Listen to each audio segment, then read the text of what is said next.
क्या कंट्री बदलने से गोल्ड की प्योरिटी बदल जाती है? नहीं, मैं ये कहना चाहूँगा आपके कंट्री का नाम बदलने से पुराने जमाने का जो सोना होता था वो ज्यादा शुद्ध होता था, तो क्या ये फैक्ट है या फिर मिथ? हाँ, नहीं, ये फैक्ट है। पुराने जमाने में क्या करते थे जो ज्वेलर थे, आजकल बहुत सारे लोग हैं जो ज्वेलरी के बिजनेस में हैं, लेकिन मैन्युफैक्चरिंग इसमें अभी भी बहुत कम लोग हैं। मतलब कैसा लगता है मैन्युफैक्चरर होना और ये कितना चैलेंजिंग है? मैन्युफैक्चरर के तो समझ लो फर्स्ट स्टेज से लेके और लास्ट तक चैलेंज ही चैलेंज है।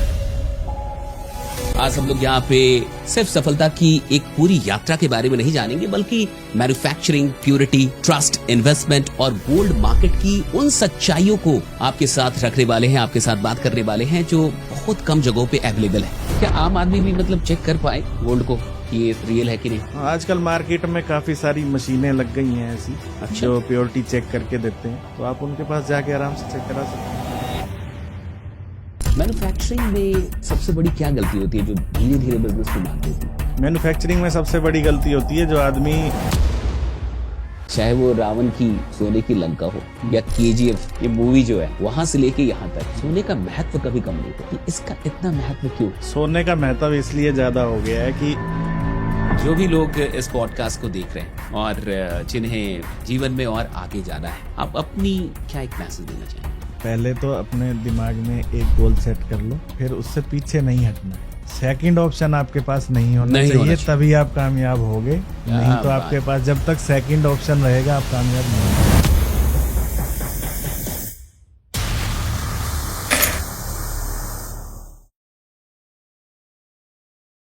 नमस्कार दोस्तों, मैं आशीष कुमार तिवारी और आज के इस पॉडकास्ट में हम लोग एक ऐसी इंडस्ट्री की बात करने वाले हैं जिससे हर घर के अंदर, जिसमें कहीं ना कहीं भरोसा किया जाता है, लेकिन उसकी सच्चाई से बहुत कम ही लोग वाकिफ होते हैं। आज हम लोग यहाँ पे सिर्फ सफलता की एक पूरी यात्रा के बारे में नहीं जानेंगे, बल्कि मैन्युफैक्चरिंग, प्योरिटी, ट्रस्ट, इन्वेस्टमेंट और गोल्ड मार्केट की उन सच्चाइयों को आपके साथ रखने वाले हैं, आपके साथ बात करने वाले हैं जो बहुत कम जगहों पे अवेलेबल है। तो इस पॉडकास्ट को पूरा देखिएगा। अगर आप भी सोने से मोहब्बत करते हैं तो आइए सबसे पहले स्वागत करते हैं हमारे स्टूडियो में मौजूद आज की शख्सियत दीपक कुमार ग्रोवर जी का। जी नमस्कार आशीष जी। क्या आपकी कहानी बड़ी इंटरेस्टिंग है। मैं अभी आपसे मिला तो हम लोग थोड़ी और भी बात कर रहे थे जी। आज आप सैकड़ों करोड़ की एक पूरी कंपनी, पूरी मैन्युफैक्चरिंग कंपनी आप बना चुके हैं, ग्रोवर ज्वेल्स लिमिटेड। यस। उससे पहले आप क्या थे? कहां से ये शुरुआत हुई? ये कहानी कहां से शुरू होती? ये कहानी शुरू होती है सन 2001 से। ठीक। जब हम पहले गांव में थे हरियाणा में, वहाँ से थोड़ी क्राइसिस की वजह से फिर हम दिल्ली शिफ्ट हुए पूरी फैमिली। ओके। तो काफ़ी उस टाइम पे कर्ज वर्ज था सर पे और इनकम का सोर्स नहीं था। कर्ज था उस टाइम पे। तो फिर फैमिली को पूरा दिल्ली शिफ्ट होना पड़ा काम के सिलसिले में, क्योंकि गांव में जो पापा खेती किया करते थे तो फसल थी जो वो कंटिन्यू 2 साल तक खराब होती रही, कर्ज बढ़ता रहा, क्योंकि खर्चा तो आपको खेती में करना ही पड़ता है। अब फसल आनी है 6 महीने के बाद। अब 6 महीने बाद पता चला जब फसल काटने की टाइम आया तो कुछ फ्लड आ गया। तो खर्चा जेब से हो गया और आमदन कुछ हुआ नहीं। तो 1 साल देखा, 2 साल देखा, फिर लास्ट में यही सोचा कि अगर पेट भरना है तो कुछ ना कुछ तो करना ही पड़ेगा। तो पहले गांव से ही मैंने प्राइवेट जॉब की स्टार्ट तो कर दी थी। प्राइवेट कंपनी जो पेस्टिसाइड की होती है हरियाणा में, उसमें मैंने स्टार्टिंग कर दी थी पहले 99 में। और फिर थोड़ा टाइम वहाँ पे किया। फिर ब्रदर बड़े वाले जो हैं लवकेश जी, वो पहले ही शिफ्ट हो गए थे 1 साल पहले दिल्ली। तो फिर 2001 में फिर मैं और मम्मी पापा भी शिफ्ट हो गए, सब लोग यहाँ दिल्ली में। तो फिर धीरे धीरे शुरुआत की। फिर हमारे रिलेटिव हैं एक, उन्होंने मेरे को जो है इंट्रोड्यूस किया एक मैन्युफैक्चरिंग यूनिट के अंदर गोल्ड की। वो भी गोल्ड चेन का ही काम करते थे। क्या बात है। और वहाँ से फिर जो है ये जर्नी स्टार्ट हुई दिल्ली की। तो वहाँ आपने नौकरी से शुरुआत की? हाँ जी। कितने साल तक नौकरी की? वहाँ मैंने नौकरी की 3 साल तक।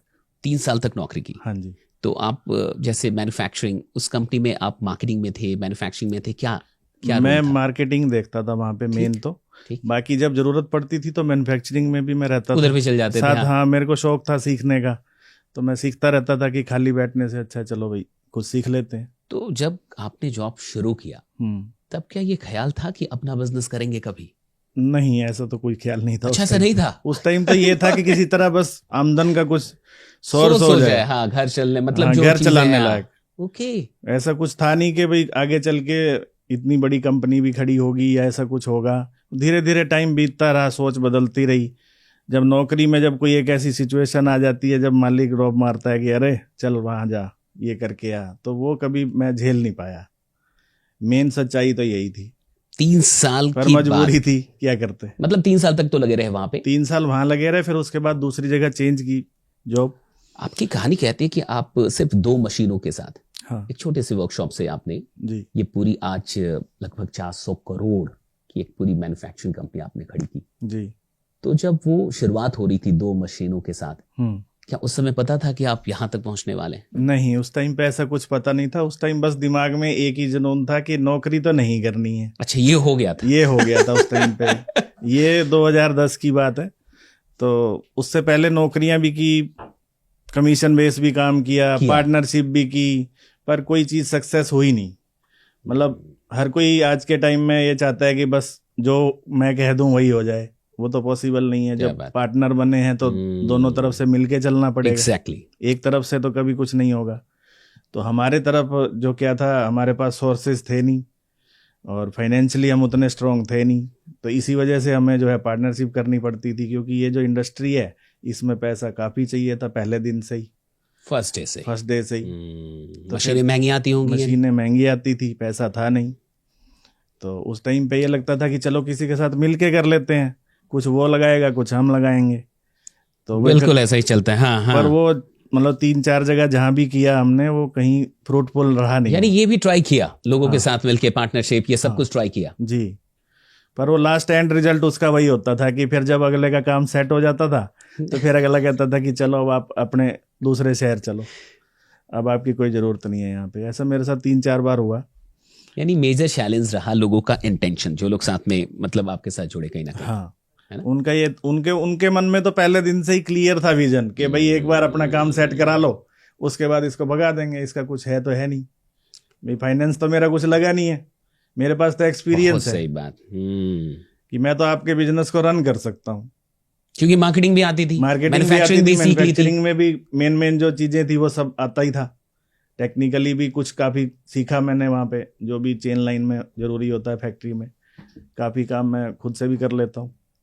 अभी मतलब आपकी कंपनी में इटालियन इंस्पायर्ड डिजाइन्स पूरी तरीके से इन हाउस मैन्युफैक्चरिंग है आपकी? हाँ जी, अभी क्या है कि अभी टोटल इन हाउस मैन्युफैक्चरिंग करते हैं हम, डिजाइनिंग से लेके पूरा प्रोडक्ट फाइनल होने तक। कोई भी चीज हम बाहर से कुछ भी नहीं करवाते हैं कुछ भी। उससे क्या होता है ना, एक तो आपकी कॉस्ट कटिंग हो जाती है, एक आपकी डिजाइनिंग आपके पास रहती है, वो पब्लिकली नहीं होती, उसका कंट्रोल हमारे पास रहता है।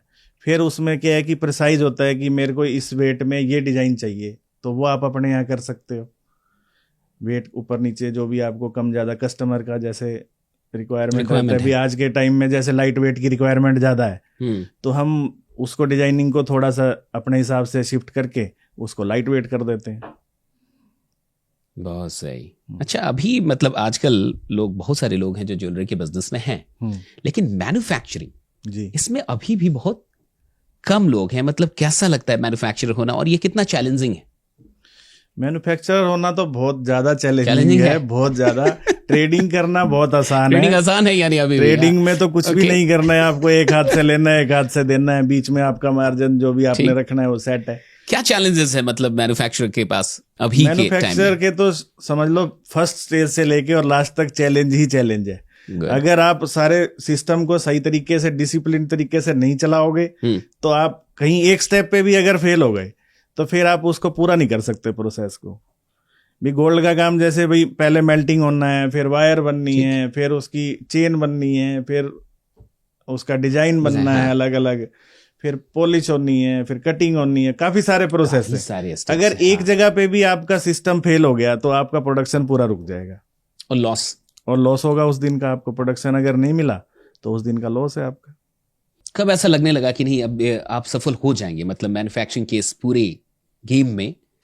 कि पीछे मुड़ के अब नहीं देखना पड़ेगा या फिर से जॉब में नहीं जाना पड़ेगा, मतलब सफल हो जाएंगे? नहीं, सफल होना तो पहले दिन से ही मन में था कि सफल नहीं होगे तो क्या करोगे। सफल होना तो आपके लिए जरूरी है, आपके पास दूसरा कोई ऑप्शन नहीं है। जॉब छोड़ ही रहे हैं, जॉब छोड़ ही रहे हो, कर्ज लेके मसीने, हाँ, तो ऑप्शन ही नहीं बचता था ना कोई। वो तो आपको एक मतलब एक जिद जैसे होती है कि भाई मेरे को इसको सक्सेस करना ही है। हाँ, ये था कि इतना बड़ा उस टाइम पे विजन नहीं था। उस टाइम नॉर्मल था कि हाँ ठीक है, फैक्ट्री लगाई है और अच्छे से इसको चलाना है और अपना जो भी घर का खर्च है या जो भी चाहिए आपको उसमें से निकालना है। उस टाइम पे तो इतना ही था जब शुरुआत की थी कि जिससे कर्ज लिया है उसका कर्ज दे दो और अपना घर आराम से चल जाए। मैन्युफैक्चरिंग में क्या गलती, मतलब सबसे बड़ी क्या गलती होती है जो धीरे धीरे बिजनेस को मार देती है? मैन्युफैक्चरिंग में सबसे बड़ी गलती होती है जो आदमी डिसिप्लिन खराब कर लेता है। डिसिप्लिन इन द सेंस कि आपको ये लग रहा है कि मशीनें चल रही हैं, माल बन रहा है, ठीक है, और आपको जो है ऑटोमेटिकली आमदन हो ही जाएगी, पर ऐसा जरूरी नहीं होता। अच्छा, ऐसा आपको हर चीज का उसमें ध्यान रखना पड़ता है, क्योंकि ये सोना है। सोना मतलब सोना, कि सोना नहीं है इसमें। आपको क्या बात, आपको जागते रहना है इसमें। जो सोएगा वो सोना नहीं बना पाएगा। आप सो गए उस दिन सोना आपको खत्म कर देगा। तो इसका यही है मेन तो। और मेन तो जो है, यानी कहीं ना कहीं बहुत चौकन्ना रहना पड़ता है, रहना ही पड़ेगा, क्योंकि आज के टाइम में कंपटीशन इतना ज्यादा हो गया है, मार्जिन इतने पतले हो गए हैं। अगर आप उस पर ध्यान नहीं दोगे तो फिर आप उसको जो है मेंटेन नहीं कर पाओगे। और अगर आपको किसी भी बिजनेस में आमदन नहीं हो रही है तो कितने दिन आप उसको रन करोगे? एक ना एक दिन तो वो बंद ही हो जाएगा। लगभग 400 करोड़ पार करना, सबसे टफ फेज क्या रहा इस बीच में? सबसे टफ फेज था जो शुरुआती दौर था। उसके बाद तो धीरे धीरे चीजें जुड़ती चली गई, ठीक, कारवां बनता चला गया, टीम भी इकट्ठी होती चली गई। पर हाँ, ये चीज क्लियर थी कि अगर अपने बिजनेस को हमने बड़ा करना है तो टीम खड़ी करनी पड़ेगी। ये तो मतलब आप जैसे ये कह लो कि मोटिवेशनल जो वीडियोस वगैरह देख के, जो सोनू शर्मा जी का मैं फैन हूँ, क्या बात उनके है, मैंने हमारे पॉडकास्ट में बहुत वीडियो देखे हैं मैंने उनके, और मतलब काफी वो मोटिवेशन भी दिया उनके वीडियो ने मेरे को। Very good. और तब से ही क्लियर था कि अब कुछ बड़ा करना है और टीम खड़ी करनी है, और टीम बनती चली गई और बिजनेस बढ़ता चला गया। तो आज भी आप कितने डिसिप्लिन्ड हैं? मतलब ये थोड़ा सा ऑडियंस भी जानना चाहेगी कि 400 करोड़ से ऊपर की एक कंपनी चलाने वाला आदमी जो कभी कर्ज के साथ हरियाणा से दिल्ली पहुंचा, वो आज कितना डिसिप्लिन्ड है? मैं आज भी उतना ही डिसिप्लिन हूँ जितना 2001 में था, या जब 2010 में मैंने एक कंपनी शुरू की थी। आज भी मैं उतना ही डिसिप्लिन हूँ। अगर रात को 2 बजे भी आप मेरा फोन मिलाओगे तो पहली बेल में उठेगा। हाँ। कई लोग को लगता है कि बिजनेसमैन एक टाइम के बाद काम कम करते बिजनेसमैन आराम करते होंगे। बिजनेसमैन कभी आराम कर ही नहीं सकता है। वो नौकरी पेशे वाले के लिए होता है कि अपना 9 से 6 की ड्यूटी करी और घर जाके आराम से सो गए। बिजनेसमैन कभी आराम से सो नहीं सकता, वो चाहे कुछ भी कर ले। उसके दिमाग में हर टाइम बिजनेस ही चलता रहेगा, चाहे वो काम पे आए चाहे ना आए। उसके लिए छुट्टी है ही नहीं। 24 घंटे वाली जॉब है ये। 24 घंटे वाली जॉब है। अभी सोने को लेके एक तो देखिए कि चाहे वो रावण की सोने की लंका हो या KGF, ये मूवी जो है, वहां से लेके यहाँ तक सोने का महत्व कभी कम नहीं हुआ। बिल्कुल। और हर आदमी, भारत का हर घर, खासकर महिलाएं या कोई भी चाहता है कि सोना खरीदते जाए। बिल्कुल, सोने को खरीद लो भाई जी। कि इसका इतना महत्व क्यों है? और ये लगातार जो रेट बढ़ रहा है, इसका कुछ रीजन है क्या कि सोने का रेट बढ़ता ही चला जा रहा है? सोने का महत्व इसलिए ज्यादा हो गया है कि पहले एक कहावत थी कि सोना और प्रॉपर्टी जब खरीद लो तब सस्ता। पर आज के टाइम में थोड़ा सा ट्रेंड चेंज हो गया। प्रॉपर्टी में भले ही एक बार के लिए बंदा आ जाएगा, पर सोने में कभी बंदा नहीं आएगा। कभी नहीं आएगा। भले ही ये खाने के काम नहीं आता, पर बंदा कभी नहीं आता। और हर कंट्री जिसको भी देख लो, हर कोई अपना सोना रिजर्व करने में लगा हुआ है। हर किसी को यही लगता है कि यही करेंसी है। करेंसी पे कोई उतना ध्यान नहीं दे रहा है आज के टाइम में जितना गोल्ड पे दे रहा है। तो हर कंट्री अपना रिजर्व बढ़ा रहा है, और इसका महत्व तो जो है हर टाइम मतलब डिमांड में ही रहा है, कभी कम हुआ ही नहीं। कब खरीदना चाहिए? बहुत लोग का ये एक सवाल रहता है कि खरीदने का सही टाइम क्या है? जैसे जब रेट ऊपर जा रहा है, बढ़ते चला जा रहा है, तब खरीदें, या इंतजार करें कि रेट थोड़ा सा नीचे आए तब? हाँ, नहीं, मैं उसमें ये कहना चाहूंगा कि जिसको अगर अर्जेंट में रिक्वायरमेंट है, घर में शादी है हाँ। या कोई फंक्शन है, तो उसको तो उसी टाइम पे खरीदना ही पड़ेगा, क्योंकि उसके पास ऑप्शन नहीं है। ऑप्शन नहीं। हाँ। अगर किसी को इन्वेस्टमेंट के लिए या मतलब बाद के लिए खरीदना है, जिसके पास टाइम है, तो वो थोड़ा रुक के वेट कर सकता है। अभी जैसे क्या हुआ, एकदम से अभी 1 लाख रुपए से सोना 1,40,000 हो गया। ये यहाँ भी नहीं रुकेगा, हो सकता है यहाँ भी ना रुके। जानकार ऐसा कह रहे हैं। हाँ, जानकार ऐसा कह रहे हैं बाजार कि को जानने वाले आगे चल के जो है महंगाई भी जाएगा। हाँ, पर थोड़ा सा पेशेंस रख के हम ये तो कर ही सकते हैं कि भी 1 से 1,40 पे आया तो हो सकता है कुछ थोड़ा बहुत नीचे आ जाए, जैसे अभी 1,35 तक या 36 तक आया था, तो थोड़ा सा वहां पे बेनिफिट ले सकता है जिसके पास टाइम है। अगर जिसके घर में कोई फंक्शन है, शादी है, तो उसको तो लेना ही पड़ेगा, उसकी तो मजबूरी है। उसकी तो मजबूरी है। अब मुझे नहीं लगता कि अब 1 से नीचे आने वाला है। हाँ, मुझे भी ऐसा मुझे भी नहीं लगता। अच्छा, इससे आम जो ग्राहक हैं उन पे तो बहुत बड़ा असर पड़ेगा। हाँ, बिल्कुल पड़ता ही है। अब जो नौकरी पेशे वाला आदमी है, अब जिसकी एक लिमिटेड सोर्स है, जो सैलरी जिसकी आनी है, या एक लिमिटेड बिजनेस कोई कर रहा है जिसके पास एक नॉमिनल सी इनकम है, तो उसके लिए उसकी पॉकेट पे काफी इफेक्ट पड़ेगा। जो 70,000 रुपए की चीज सीधा 1,40 हो गई 6 महीने के अंदर, 8 महीने के अंदर, तो फर्क तो पड़ेगा ही। सोने को लेके मतलब एक जनरल सा एक जो डर रहता है वो उसके प्योरिटी को लेके रहता है कि सामने वाला दुकान या सामने वाले लोग सही सोना दे रहे हैं या नहीं दे रहे हैं। धोखाधड़ी भी काफी सुनने में आती रहती है। तो क्या आज भी खूब मतलब इसमें धोखाधड़ी है इस बाजार में? नहीं, इस पे मैं व्यूअर्स को ये कहना चाहूंगा कि ये जो धोखाधड़ी वाला सीन था, ये अब बातें पुरानी हो चुकी। अच्छा, ये पुरानी हो चुकी हैं। अब जब से BIS ने अपना हॉलमार्क HUID का सिस्टम चालू किया है, उसके बाद से इसके चांस ना के बराबर हो गए हैं। ओके। क्योंकि अगर कस्टमर थोड़ा सा भी समझदार है तो उसको पता है कि मेरे को जो ज्वेलरी खरीदनी है वो BIS सर्टिफाइड ही खरीदनी है, जिसपे HUID लगा हो। HUID होने का मतलब ही यही है कि जो माल आप खरीद रहे हो, जो ज्वेलरी आप खरीद रहे हो, उस पे जो प्योरिटी लिखी है, 22 कैरेट लिखा है तो वो 22 कैरेट ही है। ठीक है। अगर आप 18 कैरेट खरीद रहे हो, जैसे डायमंड की ज्यादा ज्वेलरी 18 कैरेट में ही चलती है, तो उसमें क्या होता है कि फिर वो 18 कैरेट की अगर स्टैंप उस पे लगी है HUID, तो वो 18 कैरेट ही है, उसमें हेरा फेरी नहीं हो सकती। अब नहीं हो सकती है। वो पहले का टाइम था कि आपने सुनारे पे ट्रस्ट कर लिया, जो फैमिली दादा परदादा से चल रहा है। लेकिन जो गांव में सोनार है या फिर जो दुकानें हैं, कहीं ना कहीं मुझे आपको लगता है कि इतनी चीजें लोग देख के लेते होंगे अभी भी? हाँ, मेरे को ऐसा लगता है पर्सनली, क्योंकि अभी क्या है कि अब लोग समझदार ज्यादा हो गए हैं, पढ़े लिखे काफी हैं। अब वो पहले लिटरेसी वाला काम नहीं है, अब लिटरेसी लेवल काफी बढ़ गया है। यानी तो आपका भी ये कहना है कि वो हॉलमार्क देख के ही ले? बिल्कुल, BIS उनको देख के ही लेना चाहिए। और अगर आप देख के नहीं ले रहे हो तो फिर वो आपकी गलती है ना, उसमें सुनारा तो कुछ नहीं कर सकता। कुछ लोग मुझसे पूछ रहे थे कि क्या क्या लिखवा लेना चाहिए। हाँ। वो जो बिल होता है, राइट, हाँ। या जो चीजें होती है उसमें क्या क्या एग्जैक्टली लिखा होना चाहिए ताकि बाद में उसको मतलब हर्जाना ना भुगतना पड़े या वो सेफ रहे। उसमें मैं ये कहना चाहूंगा कि जब भी आप किसी ज्वेलर के यहाँ जाते हो, ठीक, तो एक तो आपका ग्रॉस वेट, एक नेट वेट, ओके, और एक आपकी प्योरिटी कितने कैरेट का है, और एक उस दिन का रेट। ये 3 चीजें उस बिल में मेंशन होनी चाहिए।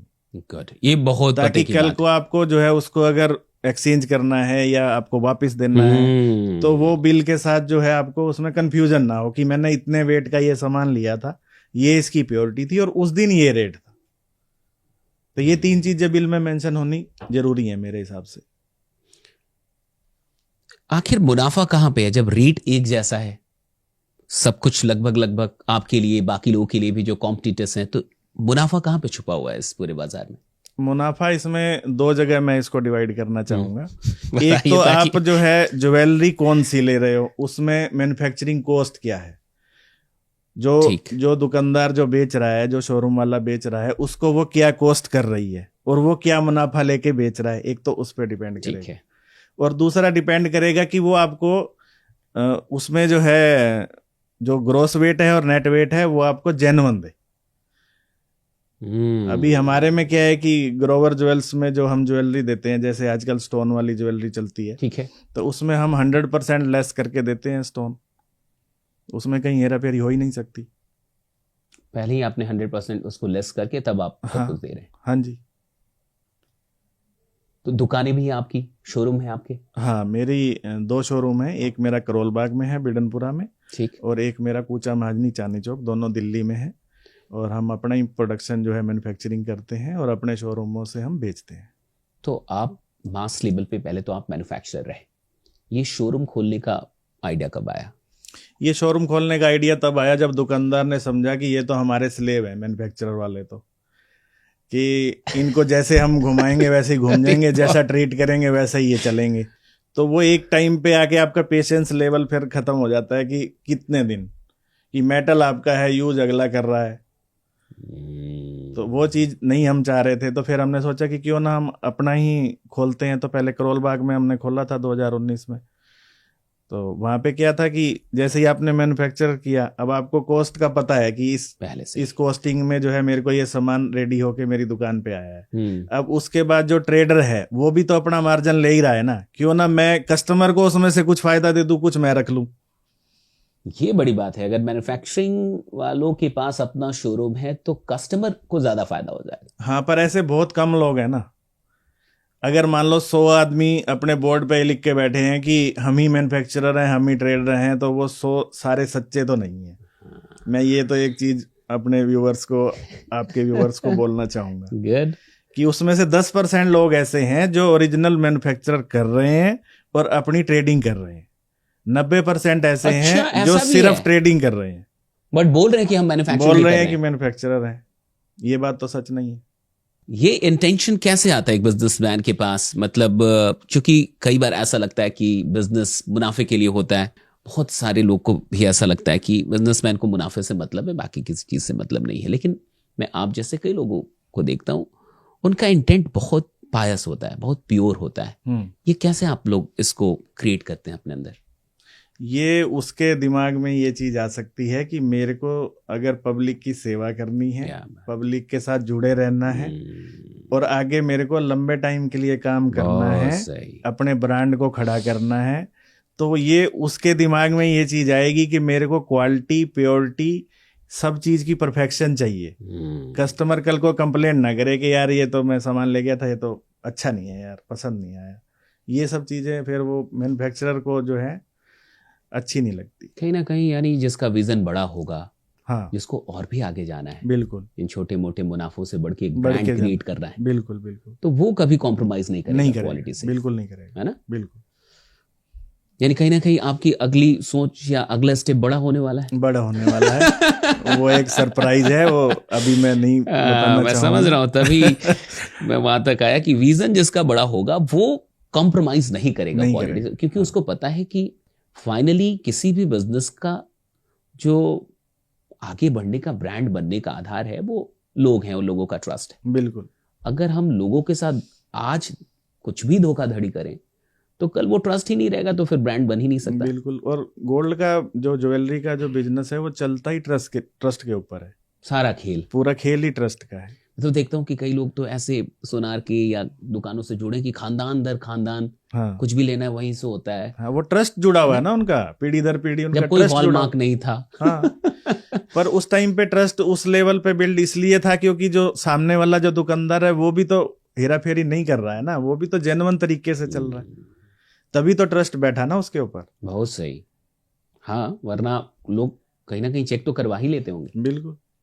क्या आम आदमी भी मतलब चेक करने का कुछ और उपाय है गोल्ड को कि ये रियल है कि नहीं? हाँ, आजकल मार्केट में काफी सारी मशीनें लग गई हैं ऐसी, अच्छा, जो प्योरिटी चेक करके देते हैं, तो आप उनके पास जाके आराम से चेक करा सकते हैं, कोई दिक्कत नहीं। जाके आप चेक करा सकते हैं, जाके चेक करा सकते हैं। वेस्टेज का एक नाम आता है कि वेस्टेज के नाम पे मतलब बड़ा झोल होता है, क्या ये सही?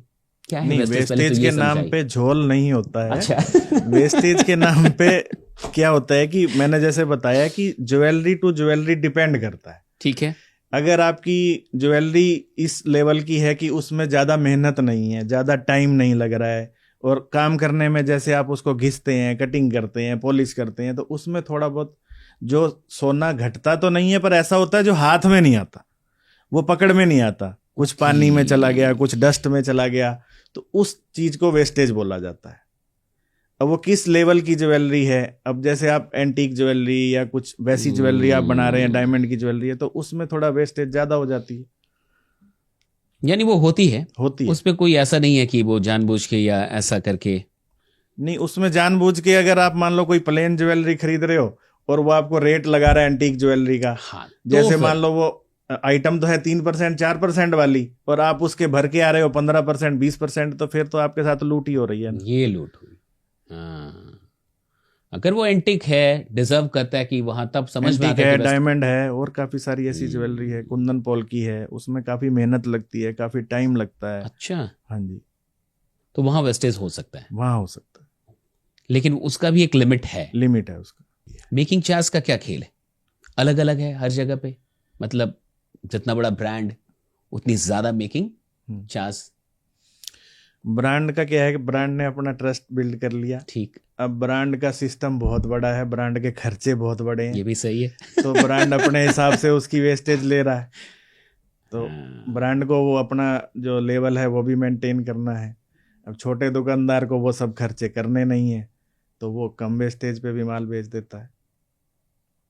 स्टोन वेट और गोल्ड वेट, मतलब तो स्टोन वेट को गोल्ड वेट में जोड़ना ये कितना कॉमन फ्रॉड है? नहीं, अब नहीं होता है ये कॉमन फ्रॉड, पहले होता था जब पब्लिक अवेयर नहीं थी। अच्छा, तब होता था। तब होता था, अभी आपको अलग से मेंशन करके दिया जाता है कि ये आपका टोटल वेट है, ग्रोस वेट जिसको बोलते हैं, Good. स्टोन के साथ, और इसमें से इतना स्टोन जो है वो लगा हुआ है, उसका वेट उसमें से लेस होगा।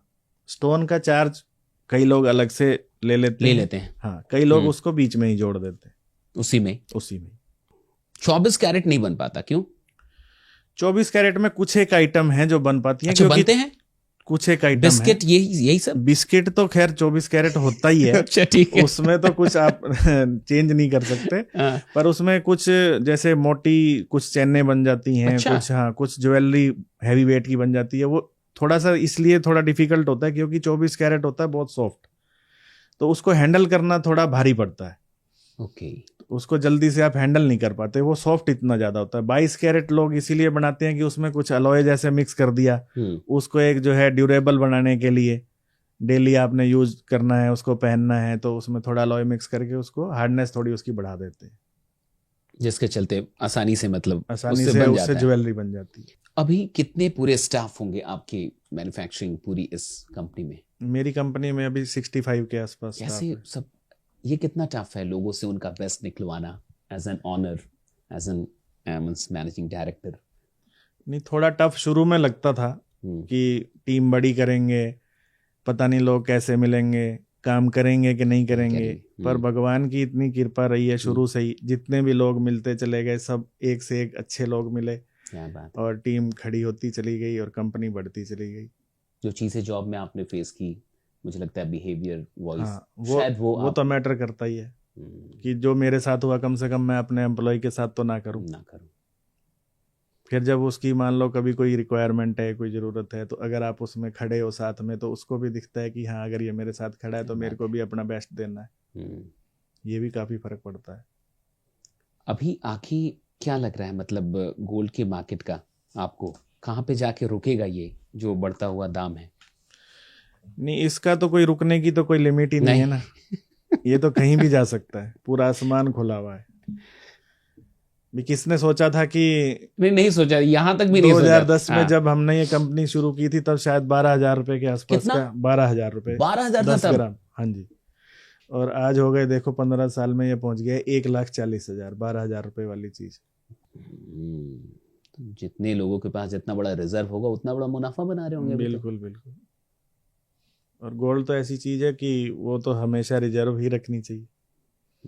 पछतावा होता है उन लोग को होता होगा जो नहीं रिजर्व रख पाए, कि पैसा था लेकिन सोचा बाद में लेंगे बस वो बाद वाली फिर बाद ही हो गई, वो कभी हुआ ही नहीं फिर काम उनका। ये बताइए कि त्योहारों पर सोना खरीदना मतलब समझदारी है या ये सिर्फ एक परंपरा है? जैसे हमारे यहाँ कोई भी त्योहार होता है इस देश में तो इंसान सोना खरीदता है, तो भाई सोना खरीद लो, तो ये मतलब समझदारी है? या क्योंकि मुझे लगता है उस समय तो रेट बढ़ जाता होगा, जैसे ही त्योहार आएगा मुझे लगता है बाजार और चीज़ों की वैल्यू और दाम तो और बढ़ते जाएंगे क्योंकि डिमांड ज़्यादा हो जाएगा।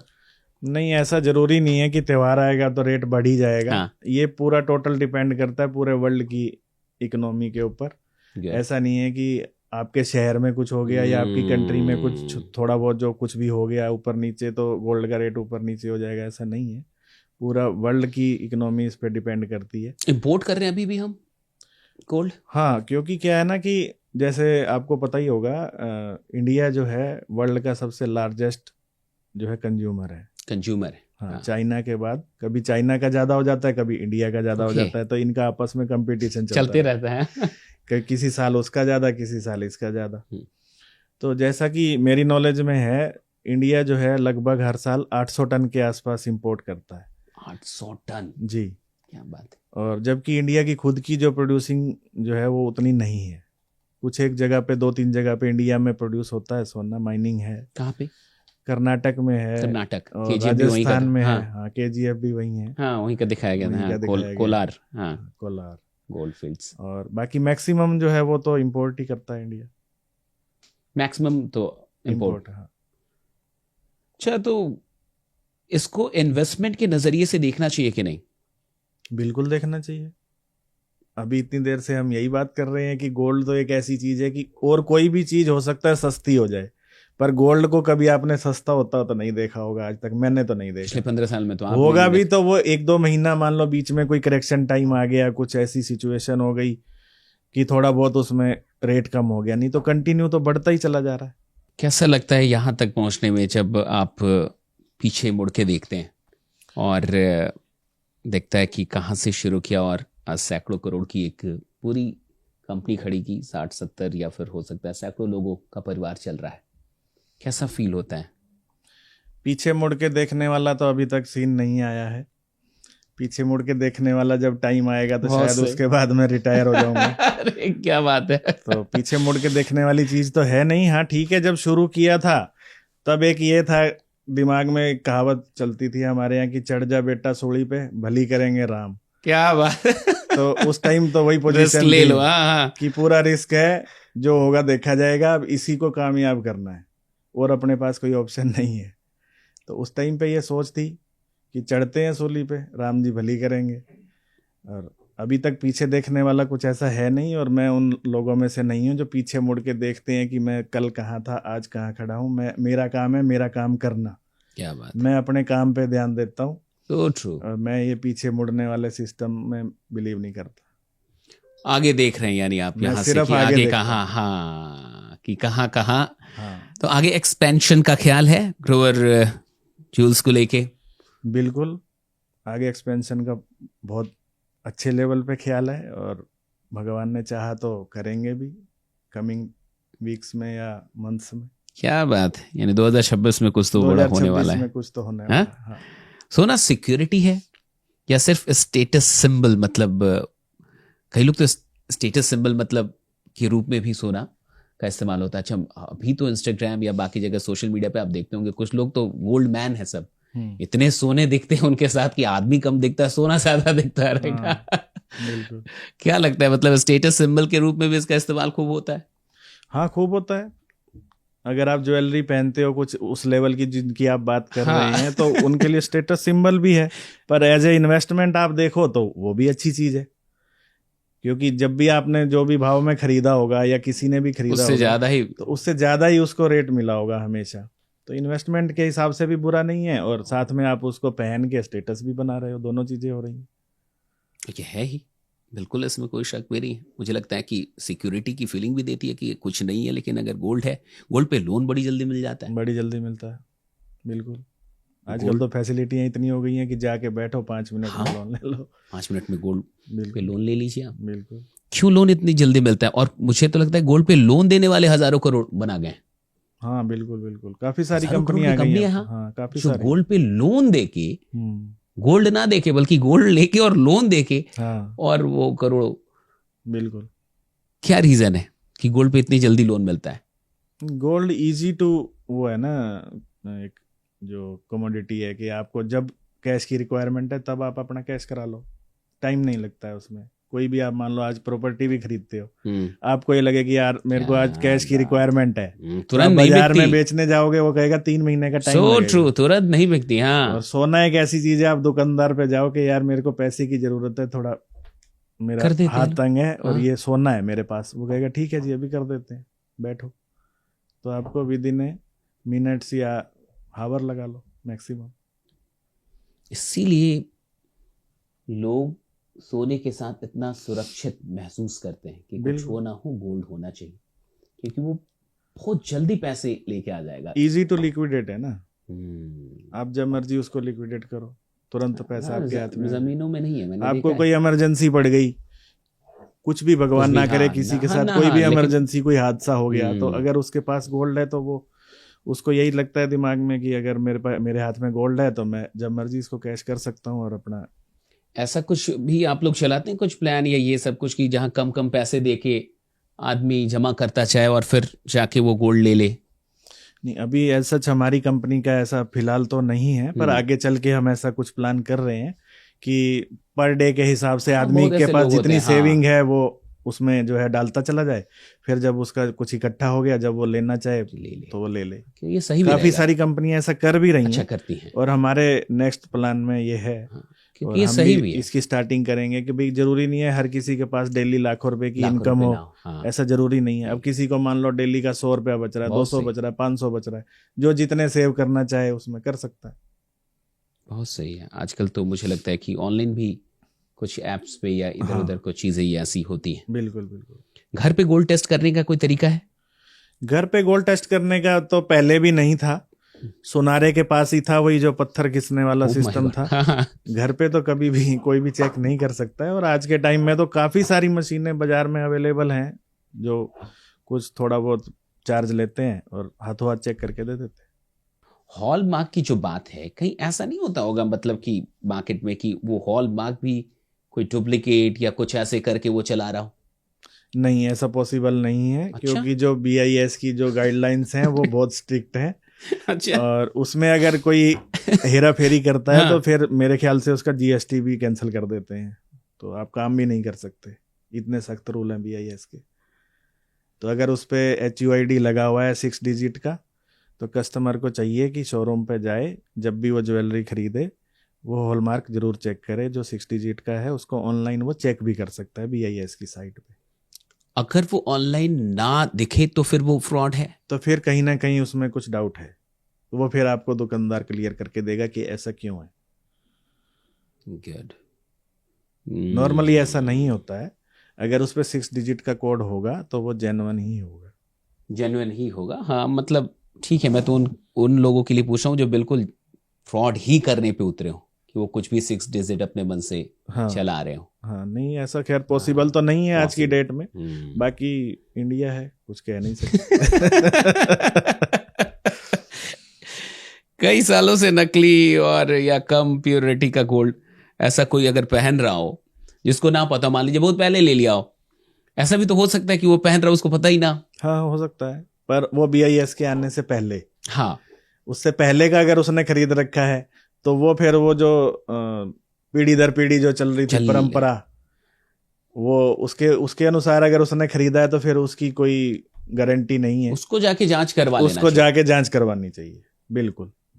हाँ, भ्रम में ना हो कि भैया ये हाँ, इस प्योरिटी कि का मैं गोल्ड मेरे पास पड़ा हुआ कितने है। कैरेट का माल मेरे पास है, मैं सोच रहा हूँ 22 कैरेट पहने घूम रहा हूँ, हो वो 18 कैरेट या उससे भी कम। उससे भी कम का अभी आप कह रहे थे 9 का भी कुछ पास होने वाला या हो 9 गया? का गवर्नमेंट ने अप्रूव कर दिया है। क्या है इसका मतलब, थोड़ा मतलब समझाइए आम भाषा में। कि 9 कैरेट क्या है कि जैसे प्योरिटी में डिफरेंस रहता है, जैसे 22 कैरेट में 916 की प्योरिटी रहती है, ठीक है, मतलब 916% उसमें गोल्ड है। ओके। तो ऐसे ही जो 9 कैरेट का जो गोल्ड है उसमें 36-7 के आसपास जो भी प्योरिटी बैठती है वो उतनी प्योरिटी का गोल्ड है, बस इतना ही फर्क है। ग्राहक को कोई 3 गोल्डन रूल्स मतलब आप बताइए जो सोना खरीदते समय उसको ध्यान रखना चाहिए, कुछ भी ऐसे ही 1-2 जो आपको लगता है। जैसा मैंने अभी थोड़ी देर पहले भी बताया है कि अगर हम किसी भी ज्वेलर के यहाँ सामान खरीदने जा रहे हैं, ज्वेलरी खरीदने जा रहे हैं, तो एक तो अपने को उसका वेट चेक करना है, ठीक, ग्रॉस वेट उसका क्या है, और अगर वो जरकन वाला सीजेड वाला है या कुंदन मोती ऐसा कुछ है तो उसका वो वेट प्रॉपर चेक करें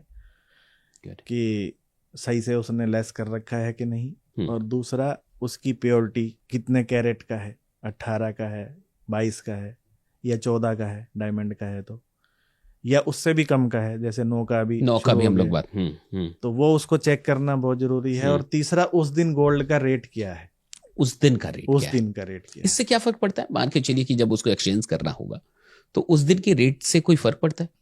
नहीं, उस दिन के रेट से नहीं फर्क पड़ेगा, खाली वो दिमाग की संतुष्टि वाली बात है कि हाँ मैंने 1,40,000 रुपए के हिसाब से 22 कैरेट का ये रेट था, मान लो 1,30,000 था या जो भी एवरेज बैठेगा, 1,30,000 में मैंने खरीदा था और आज मैं इसको किस रेट में बेच रहा हूँ। रेट का फर्क सिर्फ उतना ही पड़ेगा, मेन चीज तो आपका वेट और प्योरिटी है। प्योरिटी है, हाँ। बट रेट भी लिख लेंगे तो आपको, आपके लिए आसान रहेगा कि मुझे कितना बढ़ के मिल रहा है या क्या हो रहा है। बस वो आपके दिमाग की संतुष्टि के लिए ही है कि मैंने क्या रेट खरीदा था और आज क्या रेट में बेच रहा हूँ। तो अब 24, 22, 18 और 9 तक आ गया, और भी कुछ होता है कैरेट में? नहीं, अभी कैरेट में तो यही चल रहा है, 24, 22, 18, 14 और 9। 14 भी है? 14 भी है। आप डायमंड का जिक्र कर रहे थे, डायमंड, तो इन दोनों में क्या बेहतर है मतलब, और क्या डायमंड का भी रेट ऐसे ही बढ़ते जाता है? हाँ, डायमंड का भी इसी उस पे ही चलता है, वो भी इंटरनेशनल मार्केट ही चलती है डायमंड की भी। और डायमंड को 14 कैरेट में ज़्यादा इसलिए बनाया जाता है क्योंकि वो थोड़ा सा हार्ड होता है। 92 का जो 22 कैरेट की हम बात कर रहे हैं वो सॉफ्ट होता है, जैसा मैंने बताया। 24 कैरेट तो हो गया प्योर गोल्ड, बहुत सॉफ्ट होता है, बहुत सॉफ्ट, हाँ। और 22 कैरेट भी थोड़ा उससे कम सॉफ्ट हो गया, थोड़ा हार्ड हो गया। 14 में उसको इसलिए बनाते हैं क्योंकि जो डायमंड उसके अंदर जो उसने पकड़ करनी है, अगर वो सॉफ्ट रहेगा तो वो उसको जल्दी छोड़ देगा, वो डायमंड निकल के गिरने के बहुत चांस रहते हैं उसमें, तो इसलिए उसको थोड़ा हार्ड रखा जाता है। तो वो ज्यादातर 14 या 18 में ही बनता है डायमंड का जितना भी सामान होता है, डायमंड के मैक्सिमम। दीपक जी, एक सवाल है कि क्या कंट्री बदलने से गोल्ड की प्योरिटी बदल जाती है? जैसे Dubai gold, Swiss gold, Indian gold, मतलब ये सिर्फ मार्केटिंग के नाम है या फिर कुछ इनमें फर्क होता है? नहीं, मैं ये कहना चाहूंगा आपके व्यूअर्स से कि कंट्री का नाम बदलने से गोल्ड की प्योरिटी चेंज नहीं होती है। नहीं होती है? 24 कैरेट गोल्ड जो है वो 24 कैरेट गोल्ड ही रहेगा, चाहे वो स्विस का हो, चाहे ऑस्ट्रेलिया का हो, चाहे साउथ अफ्रीका का हो, चाहे कहीं का भी हो। तो ठीक है, मुझे एक बात बताइए कि लोग कहते हैं कि जो पुराने जमाने का जो सोना होता था वो ज्यादा शुद्ध होता था, तो क्या ये, हाँ, ज्वेलरी, हाँ, तो क्या ये फैक्ट है या फिर मिथ है? हाँ, नहीं, ये फैक्ट है। पुराने जमाने में क्या करते थे जो ज्वेलर थे, वो एक लिमिट से उसमें अलॉय मिक्स करते थे, बहुत ज्यादा क्वांटिटी में नहीं करते थे। तो वो जहां तक मेरी समझ है वो 23 कैरेट के आसपास का जेवर बना के देते थे कस्टमर को।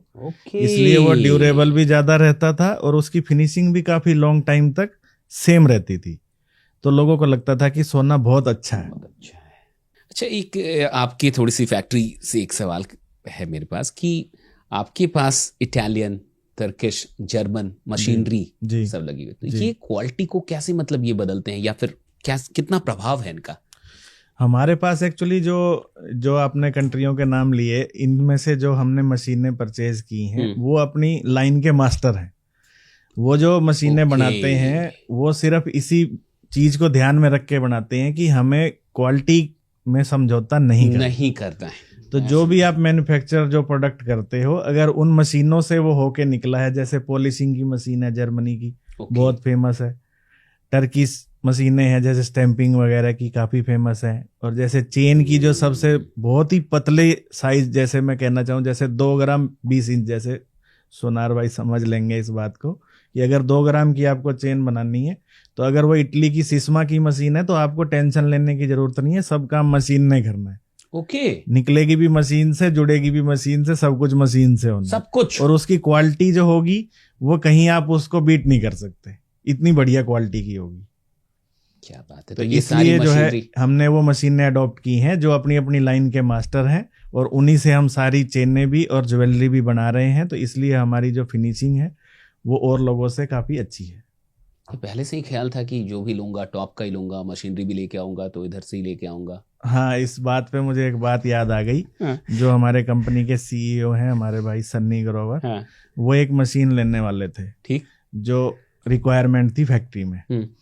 तो उन्होंने बात की 1-2 लोगों से कि हमें ये मशीन परचेज करनी है। बाई चांस उस दिन मैं फैक्ट्री पहुंच गया टाइम पे, बात चल रही थी, सामने वाला डील करने के लिए बैठा हुआ था। क्या बात? तो मैंने पूछा भाई ये मशीन कितने की है? तो उसने बोला चाइनीज मशीन जो है ये 60,000 रुपए की आती है। ठीक। तो मैंने बोला जो इम्पोर्टेड अगर हम इटली या कहीं और की लें तो कितने की है? तो बोला वो 10 लाख रुपए की है या 9.5 लाख रुपए की है। इतना गैप। तो मैंने बोला हम 9.5 वाली लेंगे, हम 60,000 वाली नहीं लेंगे, और आज के बाद बिना ब्रांड की कोई भी मशीन नहीं लेनी है। जिस ब्रांड का नाम हो, जिसकी क्वालिटी जो है वो टॉप लेवल की हो, हम उस मशीन को लेंगे, नहीं तो हम वेट कर लेंगे, जब हमें लगेगा कि अब लेनी चाहिए तब लेंगे। ये नजरिया मुझे लगता है कि अब मैं समझ पा रहा हूँ कि गोल्ड जो है तो प्राइस तो लगभग और है भी एक ही जैसा सब जगह जी, तो क्यों ट्रस्ट करते हैं लोग ग्रोवर ज्वेल्स को? ग्रोवर अब ज्वेल्स मैं समझ पा रहा हूँ। हाँ मैं वही कहना चाह रहा था कि ग्रोवर ज्वेल्स जो है पहले दिन से ही अपनी एक सोच लेके चल रहा है कि मुझे क्वालिटी और प्योरिटी में कॉम्प्रोमाइज नहीं करना है। और यही वजह है जो लोग हमारे से आज से 15 साल पहले भी जुड़े थे, जिस दिन ये कंपनी की शुरुआत हुई थी, वो आज तक भी हमारे साथ जुड़े हुए हैं। तो कहीं ना कहीं उनको इस बात की तसल्ली है कि भाई अगर हम इनके साथ जुड़े हुए हैं तो कहीं कुछ गलत नहीं होगा, ना ही प्योरिटी में और ना ही क्वालिटी में। पर उसमें मेन कारण ये है ना कि जो काम वो 9.5 वाला जो जिस क्वालिटी का निकाल के देगी वो 60,000 वाली कभी नहीं देगी। अच्छा, ये भी सच है। वो मतलब यानी ऐसे सोच के लोग वो थोड़ा सा कॉम्प्रोमाइज करने के लिए तैयार है। हाँ। कि भाई थोड़ा बहुत परफेक्शन से कॉम्प्रोमाइज भी होता है, क्या जाता है। हाँ। ग्रोवर ज्वेल्स इसीलिए डिफरेंट है कि वो कॉम्प्रोमाइज नहीं करता है। That's great. ये एटीट्यूड मुझे लगता है कि आप में शुरू से ही है। मैं आपकी कहानी जब से देख रहा हूं, यानी जॉब के टाइम में भी यही था कि 3 साल या जैसे भी आपने किया, लेकिन हाँ भाई आप कॉम्प्रोमाइज नहीं हो रहा तो फिर आपने छोड़ दिया। राइट। आप कई लोग के साथ पार्टनरशिप भी बनाने की कोशिश की, वो भी नहीं, फिर वहां से फिर अपना काम शुरू किया। तो मुझे लगता है कि आप यहाँ रुकने के लिए तो नहीं आए, यहाँ से एक लंबी छलांग आप मारने वाले हैं। भगवान जो है वो सब करने वाला है, हम तो आगे करिंदे हैं। जो भी लोग इस पॉडकास्ट को देख रहे हैं और जिन्हें जीवन में और आगे जाना है, आप अपनी लाइफ की एक अच्छी खासी एक्सपीरियंस है आपके पास, कर्ज से लेके जॉब से लेके फिर अपनी मैन्युफैक्चरिंग यूनिट शुरू करना, इतना सब कुछ करके यहाँ तक पहुँचना, उन्हें क्या सीख देना चाहेंगे, क्या एक मैसेज देना चाहेंगे? मैं मैसेज यही देना चाहूँगा व्यूअर्स को कि पहले तो अपने दिमाग में एक गोल सेट कर लो कि मेरे को ये काम करना है, और अगर जिस दिन आपने वो गोल सेट कर लिया फिर उससे पीछे नहीं हटना है। सेकंड ऑप्शन आपके पास नहीं होना चाहिए, तभी आप कामयाब होगे, नहीं तो आपके पास जब तक सेकंड ऑप्शन रहेगा आप कामयाब नहीं हो सकते। मतलब दीपक ग्रोवर जी को ये पता था कि गोल्ड का ही धंधा करूंगा? शुरू में जब दिल्ली आए थे तब नहीं पता था, लेकिन जब इस लाइन में घुसे तो फिर दिमाग में ये लगने लगा कि इसी को ही करते हैं, ये बढ़िया लग रहा है काम। फिर ऐसा कोई ऑप्शन नहीं था कि अगर ये नहीं चला तो भाई चलो कुछ और? कोई ऑप्शन था ही नहीं ना, ऑप्शन तो कुछ था ही नहीं कि जो किया है इसी को चलाना है। जितनी हाथ में पूंजी है सब तो उसी में लगा दी, बाहर से उठा के भी कर्ज भी लेके वो भी उसी में लगा दी, तो अब आपके पास ऑप्शन ही कोई नहीं बचता है। इसको कहते हैं खुद को फंसा लेना। तो इसीलिए मैंने वो बोला जो कहावत है कि चढ़ जा बेटा सोली पे, भली करेंगे राम। क्या बात है, बहुत बहुत शुभकामनाएं आपको। 2026 आपके लिए, पूरी कंपनी के लिए बहुत अद्भुत रहे। और मुझे लगता है कि गोल्ड के बारे में जो जानकारी आपने दी है, बहुत ऐसे भी लोग हैं, अभी भी हैं, जिनके पास ये जानकारियां नहीं है कि उनको क्या देखना चाहिए, क्या लिखवा लेना चाहिए, क्या केयर करना चाहिए। तो बहुत बहुत शुक्रिया आपका वक्त निकालने के लिए और हमारे पॉडकास्ट में आने के लिए। Thank you so much. Thank you very much.